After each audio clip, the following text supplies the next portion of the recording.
Ciao a tutti, eccoci al nostro terzo appuntamento. Come al solito datemi un attimo per verificare se è partito. Sì, mi sembra che sia tutto a posto e come al solito aspetto però anche i vostri feedback per essere sicura. Datemi un secondo così carico anch'io il video nella pagina dove posso leggere i vostri commenti e siamo pronti per cominciare. Eccoci qua.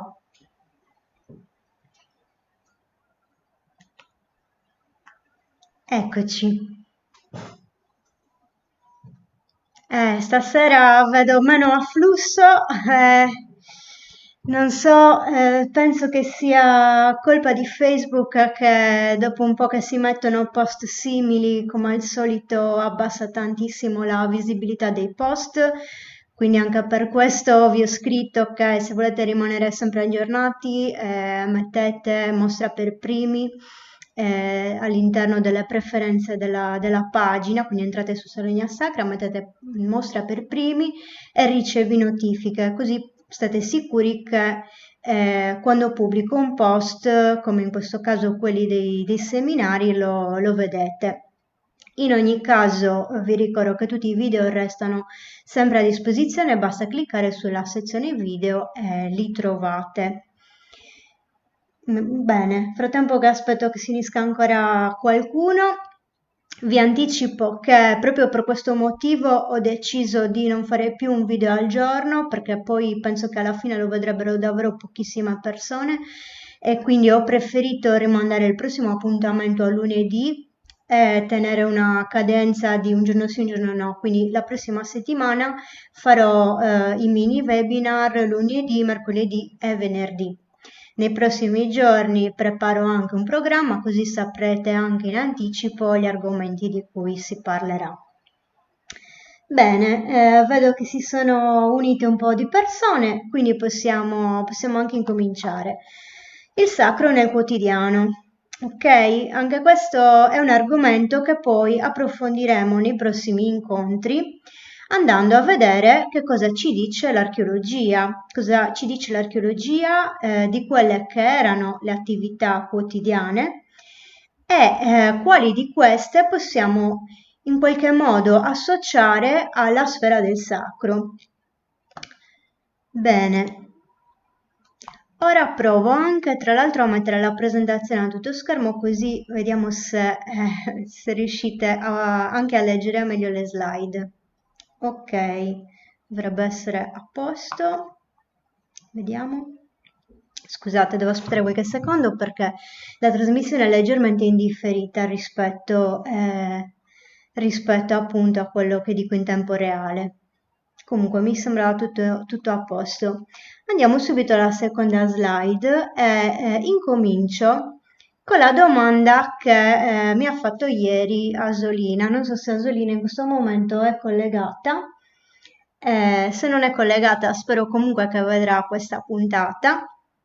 Perché ieri nei commenti, ieri abbiamo parlato della definizione di sacro, per chi non c'era vi invito a guardare appunto la puntata. E quindi giustamente, essendo un concetto abbastanza difficile da definire, alcune cose possono sembrarci contraddittorie, soprattutto se ragioniamo come siamo abituati a fare nella nostra società, un po' a compartimenti stagni. Ok, mi sa che tolgo lo schermo intero perché il video copre un pezzo di, ok, copre un pezzo di scritta. Quindi noi abituati a ragionare in modo lineare, alcune cose le troviamo contraddittorie. Invece dobbiamo avere un approccio un po' più, come dire, intuitivo e andare anche oltre certi limiti e certe categorie fisse. Ok, quindi smettere di ragionare a compartimenti stagni e considerare i fenomeni, la realtà in modo un pochino più olistico, così sarà più facile anche comprendere certi aspetti della realtà antica. perché questa iperspecializzazione, ipercategorizzazione in compartimenti stagni è un fenomeno moderno che riguarda la nostra società. Quindi una di quelle cose di cui dobbiamo essere consapevoli per poi metterle da parte nel momento in cui dobbiamo indagare un fenomeno che non risponde più a quei criteri. Quindi rispondiamo a questa domanda: se il sacro permeava la quotidianità, come può essere qualcosa di separato? Ieri abbiamo visto, velocemente vi riepilogo, la slide non è la stessa di ieri, diciamo questa è un po' più riepilogativa generale. Abbiamo visto che il sacro è qualcosa di riservato o comunque appartenente al divino, qualcosa che non si può violare, che è intoccabile, che rimane separato dalla realtà ordinaria, dal mondo degli uomini e che è anche in un certo senso trascendente rispetto a questa realtà. Allo stesso tempo però ne costituisce il fondamento, ok? E quindi è anche la vera realtà in un certo senso, in quanto il mondo materiale è una manifestazione di quell'origine molto più misteriosa, sfumata, indefinita, che in qualche modo ci sfugge ma che sappiamo esistere. In questo senso il fondamento è l'origine della realtà, quella realtà che corrisponde a quella che in certe dottrine è identificata con la verità, ovvero la realtà delle leggi eterne, la realtà eterna del divino, oltre l'illusione dei sensi, ovvero quello che è invece una prospettiva limitata, che è quella appunto dell'essere umano sulla Terra. Ok? Non che i sensi possono anche essere fallaci, come spesso si dice, ma non è tanto la loro fallacia in sé quanto il fatto che i sensi possono arrivare solo fino a un certo punto, laddove la realtà è molto più vasta. Su questo penso che sia abbastanza chiaro e si può concordare. Quindi il sacro è tutto questo. Se quindi risulta separato, com'è che permeava la vita? Permeava la vita non tanto il sacro in sé, che appunto è inviolabile, è separato, non è accessibile all'uomo ordinario, ma era il rapporto con questo sacro che permeava la vita quotidiana. Ok? Quindi non era il sacro in sé che rimaneva sempre ben distinto e inaccessibile, inconoscibile in certo senso, se non appunto a chi deteneva la conoscenza, quindi si faceva da tramite tra l'uomo comune e il sacro. Quindi questo rapporto permeava la realtà quotidiana, nel senso che il rispetto delle leggi del sacro, quelle che erano considerate le leggi divine, naturali, cosmiche, diciamo che permeava ed era il presupposto di ogni azione individuale e sociale. Ok, e dopo alla fine delle slide vi ho messo un'ultima slide dove riepiloga appunto quali sono queste azioni quotidiane. Ma qui vi ho aggiunto al di là di ciò che noi circoscriviamo come fenomeno religioso. Chi c'era ieri si ricorderà che abbiamo detto che in sé il concetto di religione e la parola religione sono di origine abbastanza recente, mentre nell'antichità non esisteva una parola per definire religione. Così come in India l'induismo non è considerato una religione, ma è considerato semplicemente l'esistere, diciamo, come si può dire, la globalità dell'essere sulla terra ed essere in rapporto con le leggi divine, cioè l'unica via che può comprendere tutto questo. Quindi gli induisti non considerano l'induismo una religione, siamo noi che chiaramente abbiamo la fissazione di dover sempre classificare, etichettare tutto e quindi la definiamo una religione. Per cui, se anticamente non esisteva nelle lingue antiche un termine per definire ciò che noi definiamo con religione, questo secondo voi che cosa vuol dire? Che loro non sentivano la necessità di separare quegli aspetti da tutto il resto della vita quotidiana.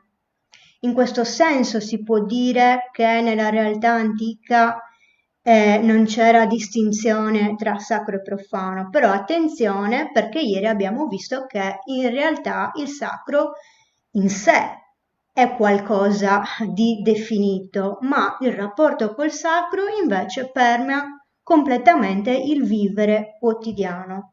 Ok? Quindi spero che adesso sia più chiaro. Se volete, vediamo se qualcuno ha scritto qualche commento, così eccoci qua, così capiamo se vi è chiaro. Va bene, non vedo commenti a questo proposito, spero che, insomma, che ci siamo.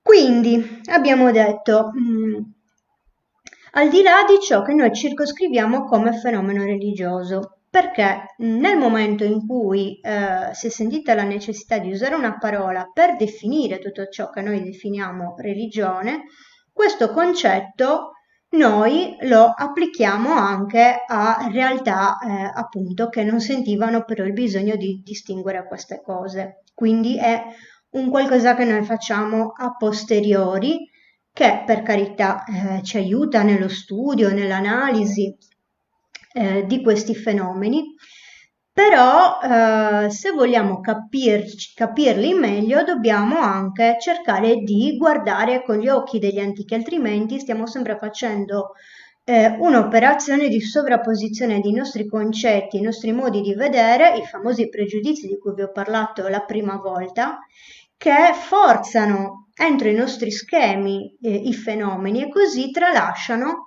tutte le parti di quei fenomeni che nei nostri schemi non ci entrano.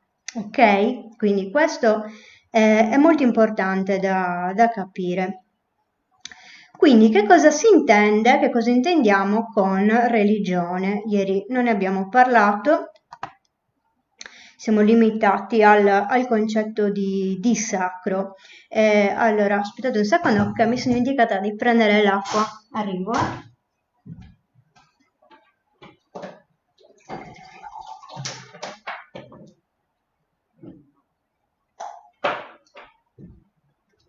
Sapete che io quando parlo, se ogni tanto non bevo, poi non riesco più a parlare. Allora, quindi qua chiaramente potrete cercare altre definizioni, ho messo una definizione mia, cioè l'ho scritta io questa definizione, utilizzando tutti quei concetti che penso siano più utili nel nostro discorso. Quindi, cos'è la religione? Possiamo definirlo come un sistema di credenze che è strutturato e codificato a livello sociale, ok?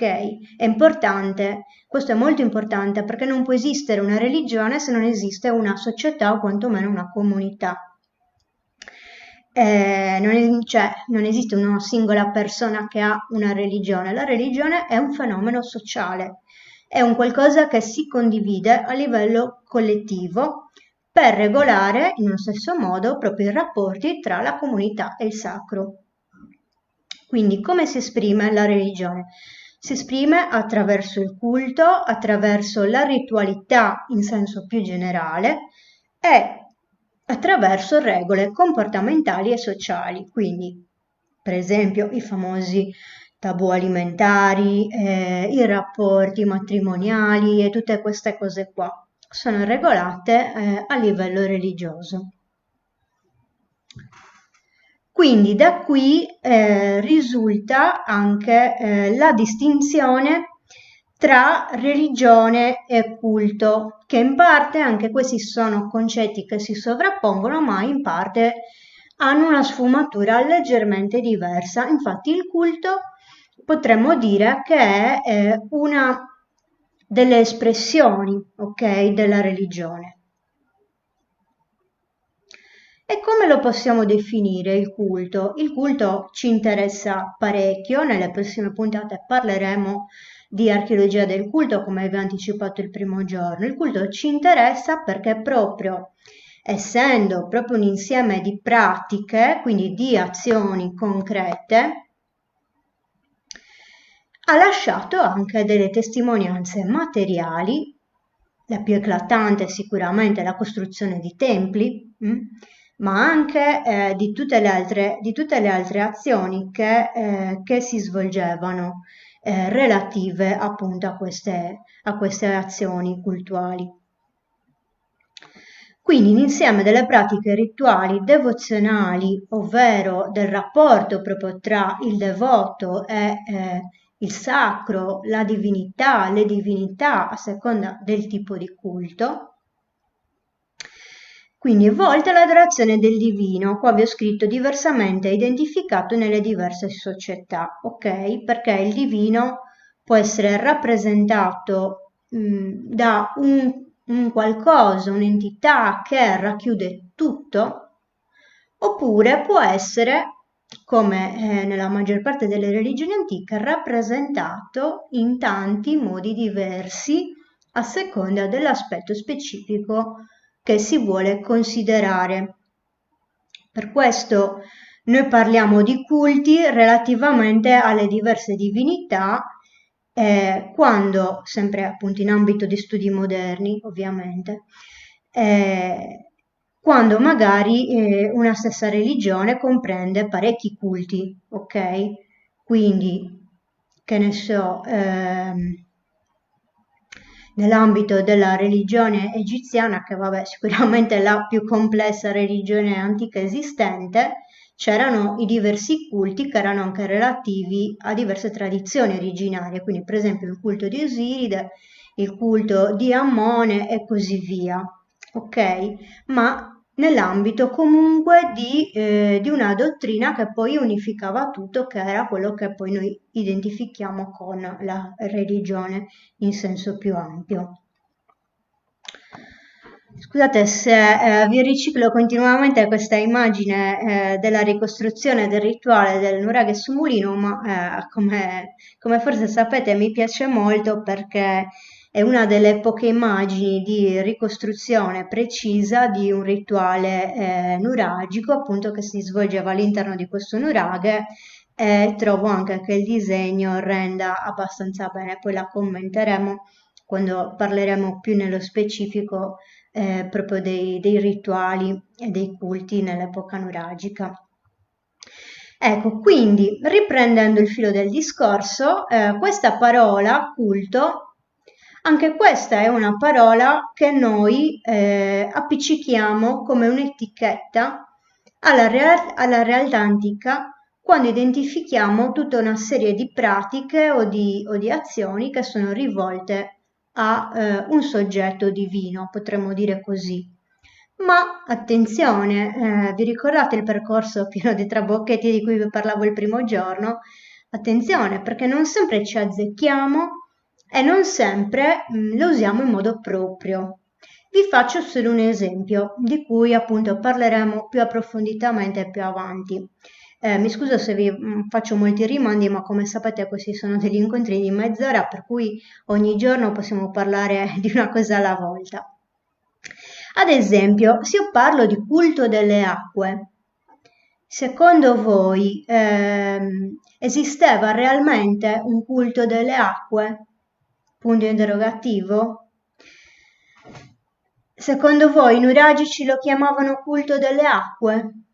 Io non credo sinceramente, ok? Quindi dobbiamo fare attenzione quando parliamo di culti che venivano percepiti come tali, oppure quando parliamo di culti che sono semplicemente ipotizzati supposti sulla base dell'interpretazione di una serie di dati. Quindi attenzione, non sulla base dei dati, ma sulla base dell'interpretazione e della lettura di questi dati. perché si parla per esempio, ora vi chiarisco meglio questo punto, in età nuragica noi parliamo di culto delle acque perché abbiamo tutta una serie di templi, ne abbiamo parlato anche nelle scorse puntate, ovvero i pozzi sacri, le fonti sacre, che hanno al centro l'elemento acqua, ma non siamo sicuri per niente che esistesse una divinità acqua o acque al plurale, ok? Quindi in questo senso, culto delle acque, dobbiamo essere consapevoli che è una dicitura puramente convenzionale. Non corrispondeva, cioè non corrisponde a una realtà antica veramente esistente. È soltanto il nostro tentativo di decifrare appunto la realtà frammentaria. Non che sia sbagliato in sé utilizzarlo, attenzione, però dobbiamo essere anche consapevoli dei limiti nell'uso di queste etichette. Ovvero, per spiegarmi ancora meglio, sicuramente possiamo dire che spesso l'acqua era associata ad altri elementi, ok? Quindi quel culto lì non era esclusivamente un culto riservato all'acqua, ma magari poteva essere un culto cosmico che trovava nell'acqua un elemento fondamentale, non solo come mezzo di purificazione o come mezzo rituale, ma anche per ciò che rappresentava in sé. Ok? Quindi questa è un'ulteriore lettura, ovvero se mettiamo insieme più elementi, magari anziché culto delle acque potremmo parlare di culto del femminile, oppure culto degli elementi, acqua, fuoco, terra e aria, ok? Oppure il culto della luna che però è connesso anche all'acqua. Quindi a seconda dell'importanza che noi diamo a un elemento piuttosto che un altro, ci inventiamo, tra virgolette, un'etichetta. Poi se quell'etichetta chiaramente si afferma, come in questo caso, perché è immediata, di facile comprensione, perché diciamo che rimane abbastanza neutrale, quindi tutto sommato non è neanche così sbagliata, allora si afferma. Però poi porta a dei fraintendimenti sicuramente nelle persone meno addentro alle tematiche, ok? Cioè porta a una semplificazione un pochino eccessiva. Sapete che io non mi accontento mai delle semplificazioni, ma mi piace sempre cercare di sviscerare i fenomeni andando in profondità. Quindi vi ho posto tutti questi problemi per questo motivo. Spero di non avervi confuso ancora di più, ma come sapete il mio obiettivo è sempre farvi riflettere e che voi abbiate più domande che vi vengono in mente rispetto alle risposte che purtroppo possiamo dare, che come sapete non sono assolutamente tutte, non sono complete. Ok, vediamo, ci sono. Allora, Chiara Cassano dice perché tendiamo a deificare gli elementi o a pensare che venissero deificati e non è detto, corretto? Non è proprio così, perché è chiaro che se io ho un tempio e ho delle offerte votive, non è che me lo sto inventando, che c'era un'attività che noi definiamo cultuale, ok? È un qualcosa che si riscontra nei dati materiali. Mm. Poi il concetto di deificare piuttosto che venerare, piuttosto che adorare, ecco, sono tutta una serie di sfumature su cui ci dovremmo soffermare un po' di più, ok? Però quando parleremo dell'archeologia del culto e vi farò gli esempi concreti, materiali di ciò di cosa noi possiamo effettivamente toccare con mano e su che base poi fare le interpretazioni, sicuramente tutto questo vi sarà più chiaro, ok? Quindi abbiate pazienza, se vogliamo approfondire le cose, chiaramente ci sono tante cose da dire, quindi vi invito sicuramente a guardare le prossime puntate. Ora andiamo avanti, che se no sforo anche oggi, visto che sono già le 8:25, e andiamo con il sacro nella quotidianità e una serie di appunto esempi che poi anche questi discuteremo in dettaglio con i dati archeologici che ci permettono di dare questo tipo di lettura.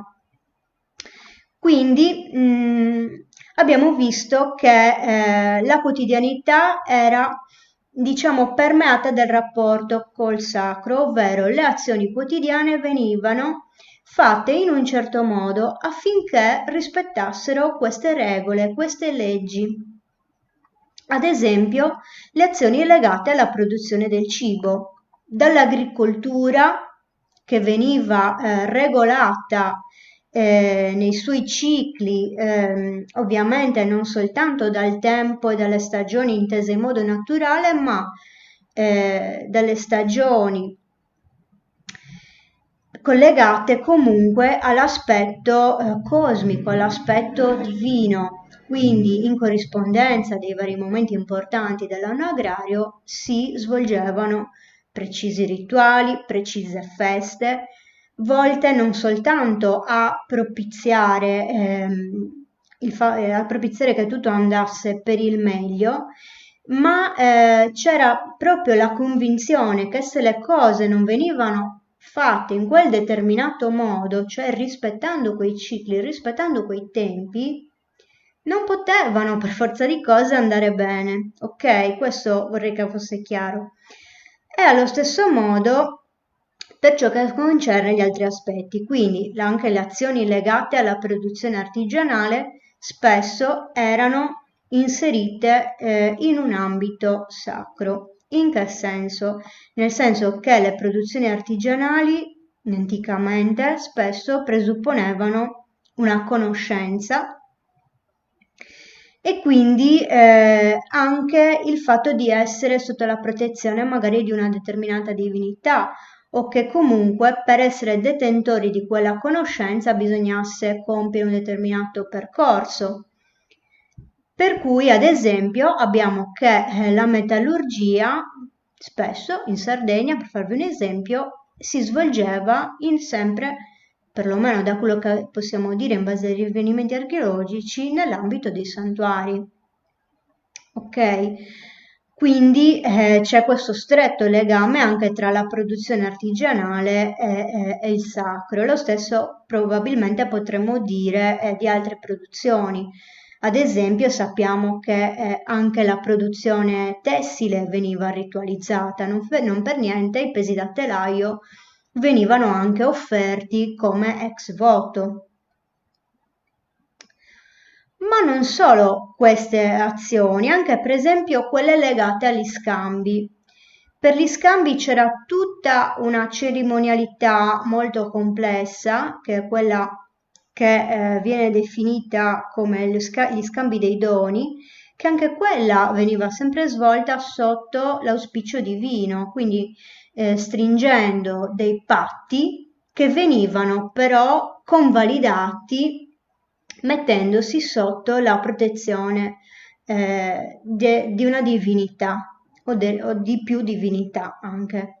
Ok? E questo per entrambi i contraenti faceva in qualche modo da garante, anziché, perdonatemi se scendo così un pochino più leggera, in questo caso un po' più in basso, non andavano dal notaio, ma gli bastava dire che quello scambio, quel patto era fatto sotto la protezione di determinate divinità per far sì che entrambi lo rispettassero, perché se non lo rispettavi c'erano poi le maledizioni e questo valeva sia per gli scambi commerciali, quelli che noi chiamiamo scambi commerciali, ma che anticamente non esiste il concetto di commercio, ok? Perché non esiste il concetto di profitto come lo intendiamo noi, ma era più uno scambio, quindi si parla di scambio di doni ed era tutto svolto in modo cerimoniale.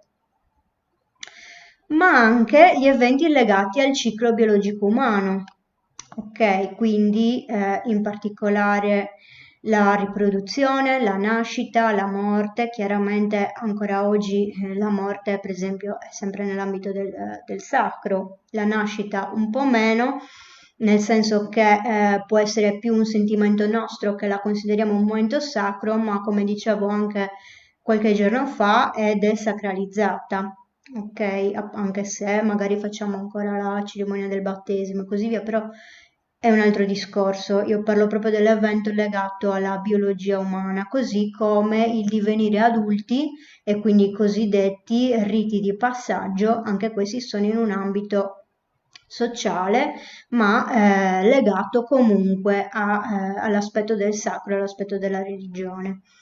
E così anche gli eventi sociali di varia natura, diciamo che rientravano sempre in quell'aspetto, quindi se dovevo fare delle riunioni, dei trattati, discutere di varie cose, incontrare delle persone, tutto ciò era ritualizzato e per esempio per fare queste cose si aspettavano le feste religiose. Ok, quindi le feste religiose fino veramente a pochissimo tempo fa non erano soltanto fini a se stesse, ma comprendevano anche tutte queste altre cose.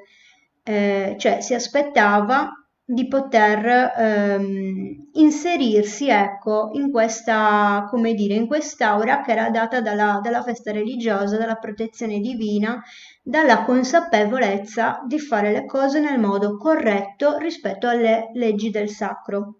Ok, questa è la cosa più importante, perché come vi dicevo anche i primi giorni, noi siamo sempre abituati in gran parte proprio dall'educazione scolastica che abbiamo ricevuto a pensare agli antichi come dei primitivi che avevano paura degli dei e quindi dovevano sempre richiedere la protezione. Non è proprio così, è che loro sapevano che c'erano determinate leggi che non andavano violate, quali per esempio l'essere leali, eccetera, eccetera. E quindi queste leggi per loro facevano parte della sfera del sacro, semplicemente. Ok? Quindi è più questo, più che un discorso di paura, diciamo in senso un po' superficiale, come spesso si sente invece in giro. Bene, ragazzi, questa era l'ultima slide. Anche oggi spero che sia più o meno tutto chiaro. Se avete, ecco, se avete domande, rispondo velocemente a questa di Claudia, poi con calma, guardo gli altri commenti, anche quelli che arriveranno dopo, e risponderò le prossime volte. Allora, Claudia mi chiede. E quando c'erano scambi internazionali vuol dire che rispettavano lo stesso culto? Ah, bella domanda. Ni, ok? Allora, allora, anche questo richiederebbe una sola puntata per rispondere, però magari possiamo fare anche una puntata sugli scambi internazionali se vi interessa. Allora, non è che rispettavano lo stesso culto, è che per gli antichi, non esistendo il concetto di religione, ok, a compartimenti stagni come la intendiamo noi, in realtà tutte le religioni degli altri avevano la stessa dignità della propria. Quindi, quando si faceva un trattato internazionale, normalmente eh, si mettevano come garanti le divinità di entrambi, semplice.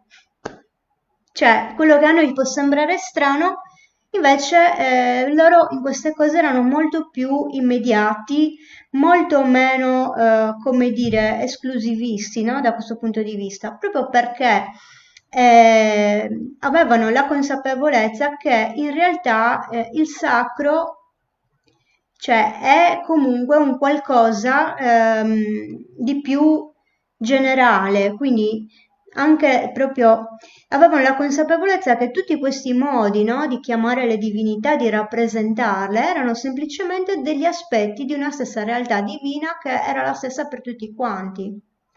Tanto è vero che le prime identificazioni delle divinità le facevano gli antichi stessi, perché spesso per rappresentare una stessa qualità alla fine si rappresentava in modo simile o in parte sovrapponibile nelle diverse culture. Ok? Poi magari di questo ne parleremo meglio una prossima volta perché richiede un pochino più di tempo. Bene, spero di, ecco, spero di di avervi risposto abbastanza esorientemente. Non abbiamo il tempo per altre domande, ma vi risponderò le prossime volte. Prima di salutarci, vi volevo dare una notizia, non so se avete visto già i post che ho messo. Domani è l'equinozio di primavera e domani ci sarà la diretta sulla pagina Facebook di Heritage Malta, potete cercarlo, ci sarà la diretta dell'alba dell'equinozio al Tempio di Imna Hydra, un bellissimo evento che sto cercando di vedere da 3 anni. Quest'anno avevo anche comprato i biglietti perché io a quest'ora dovevo essere a Malta e invece quest'anno lo vedrò da casa mia, come potete fare tutti voi se avete voglia di svegliarvi alle 6:30.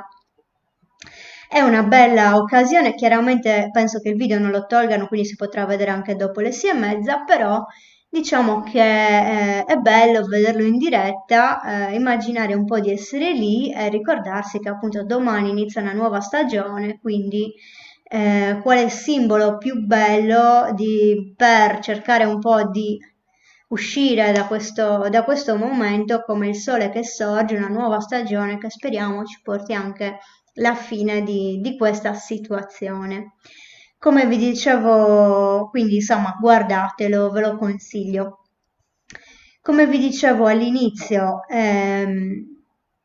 ho deciso di riprendere lunedì prossimo, quindi segnatevi la data, ma in ogni caso vi dicevo, se andate su Serenia Sacra e spuntate su Mostra per primi ricevi notifiche, appena pubblico gli eventi delle dirette riceverete la notifica. Questo perché Facebook purtroppo, come fa sempre, abbassa il ranking dei post e quindi non ve li mostra.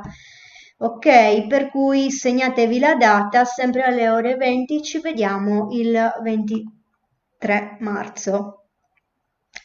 Ciao a tutti, buona serata, ciao.